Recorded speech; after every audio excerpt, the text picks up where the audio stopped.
আজকে চলে গেছিলাম আমাদের এখানকার গাংনী মেলাতে। গাংনীতে হচ্ছে হরিবোলের মেলা শুরু হয়েছে।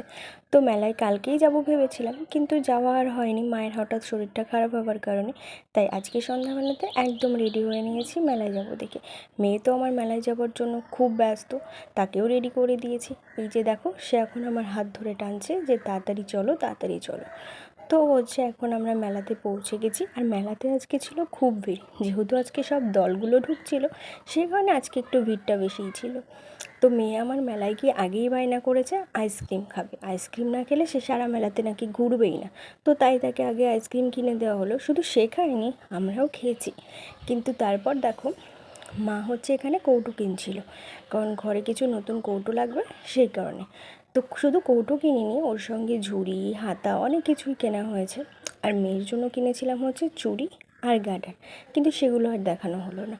যাই হোক, তো এই যে দেখো দল ঢুকছে, এটা ছিল হচ্ছে তোমার গাংনীর একটা দল। তো ভাবলাম তোমাদের সঙ্গেও একটু শেয়ার করি। আমার মামার বাড়িতেও হরিচাঁদ ঠাকুরের মন্দির আছে, তো সেখানে হরিচাঁদ ঠাকুর আর শান্তিমাতা দুজনেরই মূর্তি আছে।